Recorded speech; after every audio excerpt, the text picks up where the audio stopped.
Imagine a leader who, from the ashes of a crumbling empire, literally forged a new nation.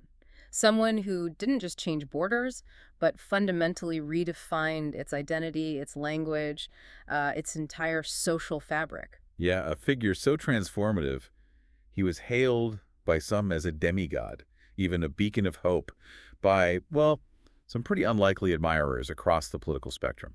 Today, we're doing a deep dive into the extraordinary life and, monumental legacy of Mustafa Kemal Atatürk, the founder of modern Turkey. Exactly. And this isn't just a story about military victories, though there were plenty of those. Right. It's this compelling journey of, intellectual curiosity, strategic genius, and just this relentless drive for transformation. Our sources for this deep dive are pretty extensive. We're drawing from several comprehensive biographies, historical analyses, too. They really give a layered look at Ataturk's journey, From his early life in this declining empire. right through to his pivotal role as a military commander, a national liberator, and ultimately, the meticulous architect of a radical new republic. So our mission here is to unpack the key moments, maybe some surprising details, and the really profound ideas that shaped Ataturk's vision for Turkey. Yeah. We want to help you understand not just what he did. But why it mattered so much, and frankly, how it continues to resonate even today. Okay, let's start at the beginning then. His birth, around 1881.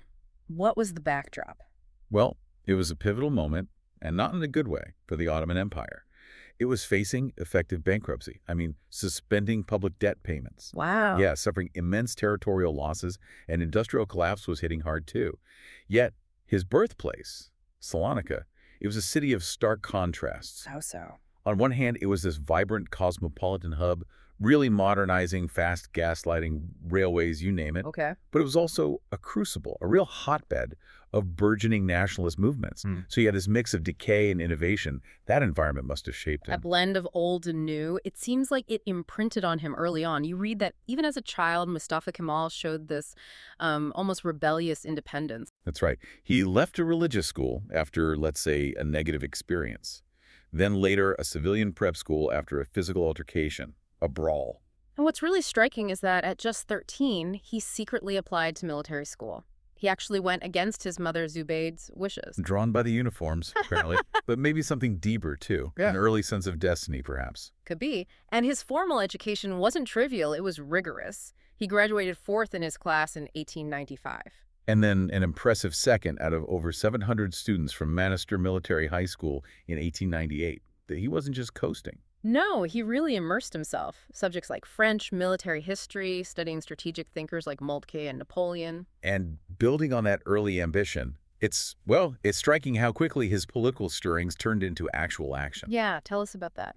In his early career, 1906, he formed a secret organization, Vatan ve Hurriyet, Fatherland and Freedom. Secret organization. Okay. And he didn't just keep it local. He set up branches far afield, Beirut, Jaffa, even Jerusalem. That's ambitious for a young officer. Very. And crucially, he soon figured out that to really make a difference, he needed to be in European Turkey. So he strategically gets himself a posting in Salonika in 1907. So, already thinking politically, strategically, beyond just the battlefield. Absolutely. You can see him envisioning these broader societal and political shifts way back then. Okay, so his military career then. It seems like a rapid succession of really challenging, formative experiences. It really was. Kicked off with the Tripolitanian War, 1911 to 1912. He was actually smuggled into Cyrenaica to organize local militias against the Italian invaders. Smuggled in. Yeah, and achieved some impressive victories, too. It shows him as a leader who saw warfare not just as, courage under fire. But as something more. As a scientific discipline, almost. Yeah. He was incredibly meticulous. He even ordered his officers to submit detailed combat reports so he could compile a future campaign history. That's intense. Always thinking ahead. A relentless pursuit of strategic perfection. You see that same drive later in his nation-building efforts. And this period also saw the start of his famous rivalry with Enver Pasha. Yes, the notorious jealousy and distrust. Apparently, Enver Pasha was known for sending exaggerated reports from the front, misleading Istanbul, risking lives. Ataturk didn't appreciate that. Understandable. Yeah. Now, Gallipoli. 1915, this seems like a defining moment. Oh, absolutely. His strategic brilliance was starkly evident there. As commander of the 19th Infantry Division, he accurately predicted where the Allies would land Kate Hellas and Gaba Tepe. Spot on. And his famous order to the 57th Regiment. To defend Ari Brno. Many historians think that was decisive. It really turned the tide, pushed the invaders back. In that quote, "I'm not ordering you to attack, I'm ordering you to die." That's powerful, chilling even. It epitomized his unique leadership style. It wasn't about reckless sacrifice. It was about instilling this unshakable resolve. Fueling that irresistible charge they talked about. Exactly. Like when he coordinated with the 27th Infantry Regiment. And he wasn't just inspiring on the field. In 1916, he published Corps Order, Counsel for Solving Tactical Problems and for Writing Orders. So documenting his methods. Yes, and emphasizing calm thought, intuition, but also really knowing your troops and your enemy. Deep understanding. Then he moves to the Eastern Front, Syria, and starts clashing with command. He did. Between 1916 and 1918, he gave these unflinchingly blunt assessments. He directly confronted German commanders like Marshal von Falkenhayn and, yes, Enver Pasha again over their strategies. He wasn't afraid to speak truth to power then. Not at all. There's this detailed report from September 1917 where he just doesn't mince words. He lays bare the empire's dire strategic situation, the internal decay from corruption and profiteering. Wow. And he even boldly warns that the Sultanate itself might collapse from within. Pretty stark predictions for the time. Harsh words indeed. Definitely. But despite these clashes, these major disagreements, he still managed to orchestrate an orderly retreat from Syria. Which earned him more recognition. Absolutely. More fame, more decorations. It solidified his prominence as this indispensable leader, just as the empire was visibly crumbling around them. Okay, so post-World War I, Istanbul is occupied by French troops in early 1919. Greeks are advancing from Izmir. The Ottoman government sounds paralyzed. Completely paralyzed.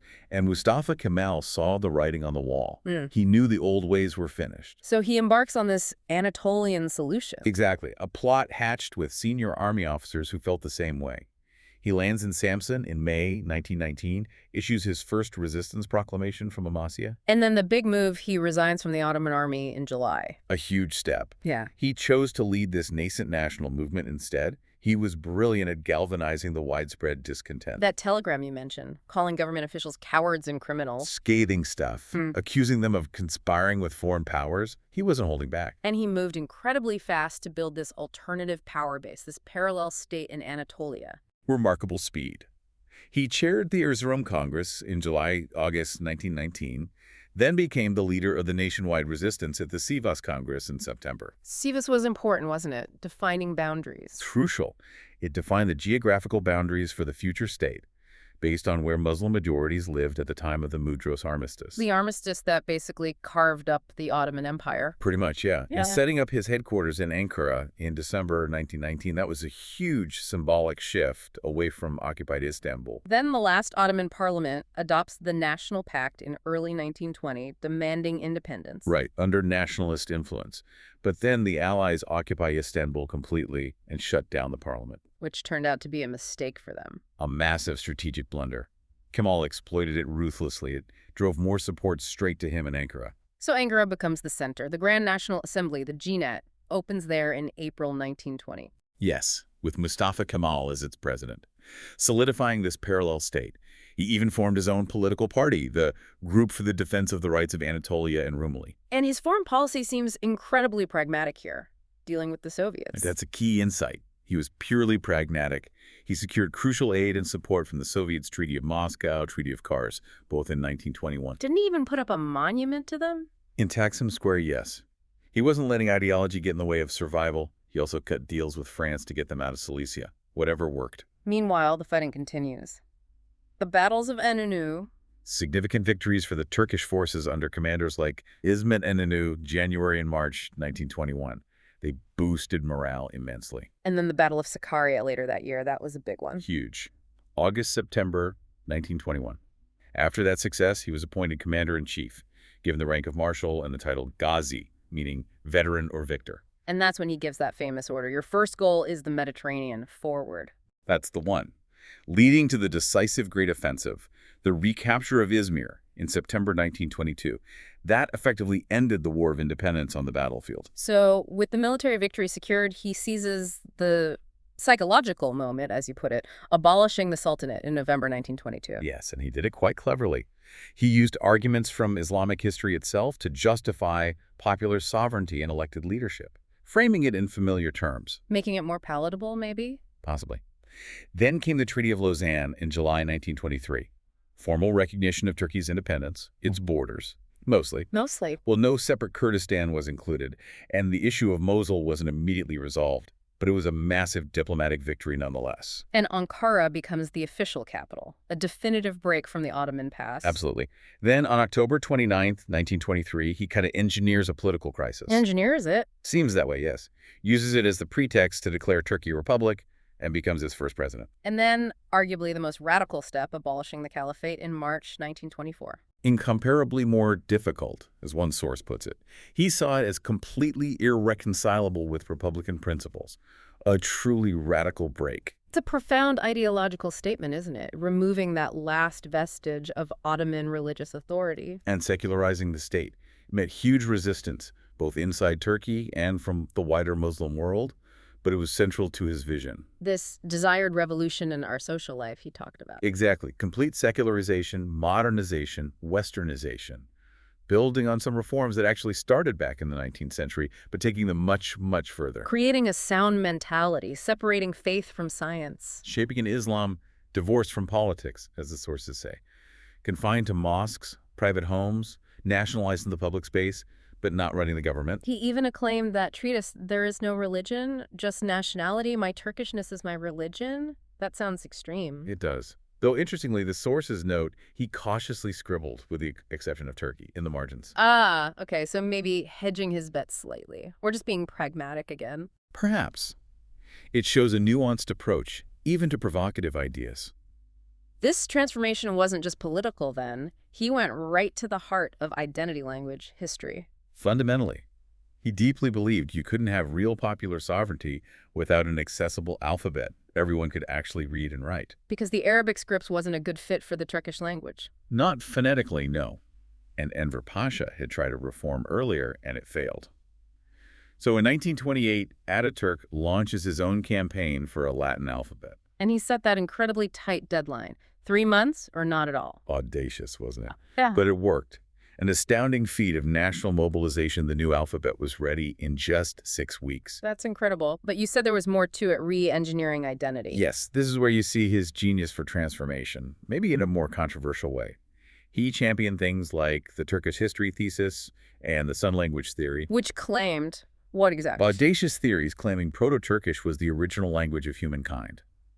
That Turkish people were central to the origins of civilization. That sounds, well, nationalistic. Highly, but it wasn't just academic musing. It was a potent political and psychological strategy to decisively sever ties with the Ottoman Islamic past, legitimize the new republic's secular Western path, and forge this distinct, proud national narrative. Break the link to the decadent empire. And he even got his adopted daughter involved in anthropological studies. Fafet Arenya, yes. Encouraged her to study racial anthropology, even conduct a state-sponsored survey of 64,000 people. To prove what? To support theories that Turks were a Eurasia race, not solely Middle Eastern, and had settled in Europe very early on, again, linking Turkey firmly to Europe and the West.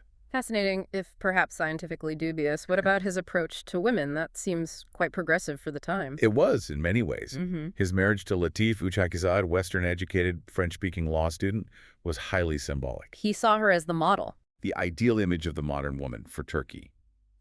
He believed women were equals to men in capability and intelligence, though it should be said he also stressed motherhood as their greatest duty. Oh. Bit of a mix there. But the legal reforms were significant. Hugely significant. Adopting the Swiss Civil Code in 1926 was revolutionary. It gave women extensive rights in marriage, divorce, inheritance. Fundamentally reshaped family law. And voting rights came early, too. Yes, municipal elections in 1930, national elections in 1934. That was a full decade before women got the vote in France, for example. And he used public visibility, Latif accompanying him, his daughter Ülkü, on textbooks. Exactly. Promoting the image of educated, visible women. He openly ridiculed traditional women's clothing, the veil and sarshaf. But he didn't ban the veil. Prudently, no. He chose not to abolish it by law, probably recognizing that would be a step too far, too fast, and cause too much backlash. Again, that pragmatic streak. Okay, let's shift to the economy and political control. He knew military wins weren't enough. Absolutely. He famously said political and military victories need to be crowned with economic victories. At the Izmir Congress in 1923. That's right. He stressed economic independence, prioritizing the economy for Turkey, which he noted was, mostly farmers and shepherds at the time. So how did he plan to boost the economy? Statism. Yes, his Republican People's Party adopted statism, or devletlik, in 1931. It meant significant state intervention to build up industry because the private sector just didn't have the resources. Taking inspiration from it. He explicitly used the Soviet Union as a compelling example of rapid state-led development. Again, pragmatism over ideology, perhaps. But alongside these reforms, he was also consolidating power quite firmly. Very firmly. He moved to close opposition parties, like the Progressive Republican Party, imposed rigorous press censorship. And there was a reign of terror after an assassination plot. Yes, the message became crystal clear. No opposition of any kind, other than that personally sanctioned by Mustafa Kemal, would be tolerated. So this presents a really complex picture, doesn't it? Aiming for representative government, but also being quite authoritarian. It's the central tension in his legacy, really. He ordered the election of independent deputies, suggesting a desire for representation. Right. But he also, in practice, handpicked who would represent certain cities. It suggests he believed, deeply perhaps, that his radical vision needed strong, centralized guidance to succeed, especially in those early years.